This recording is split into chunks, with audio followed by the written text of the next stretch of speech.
Hello বন্ধুরা, সবাই কেমন আছো?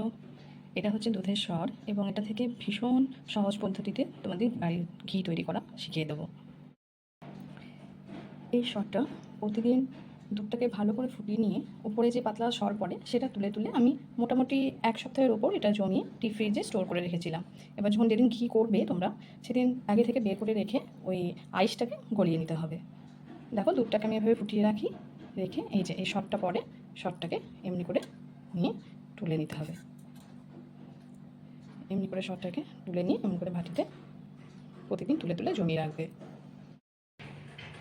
এরপর কড়াইয়ের মধ্যে সরটা পুরো এভাবে ঢেলে দেবে। কোনো রকম ফাঁকতে হবে না বা কোনো মাখন বের করতে হবে না, কিচ্ছু না। জাস্ট ওই যে সরটা স্টোর করে রেখেছিলে এইভাবে রেখে, আর ওভেনটাকে একদম লো মিডিয়ামে রেখে কন্টিনিউ নেড়ে যাবে।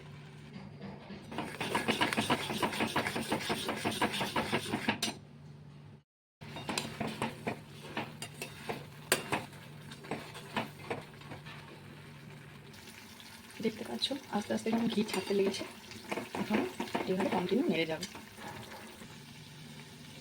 ঘি মোটামুটি আমাদের রেডি, আর বেশিক্ষণ নেই। বুঝতেই পারছো মোটামুটি বেরিয়ে গেছে ঘি। ঘি আমার রেডি। এবার এটা একটু ঠান্ডা হলে একটা পাত্রে ছাঁকনির সাহায্যে ছেঁকে নেব। এবার এরকম একটা পাত্রে ছাঁকনি নিয়ে ছেঁকে নিতে হবে।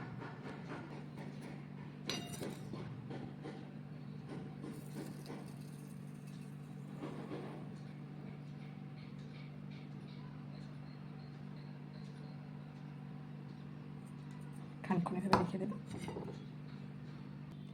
দেখো আমার ঘি রেডি।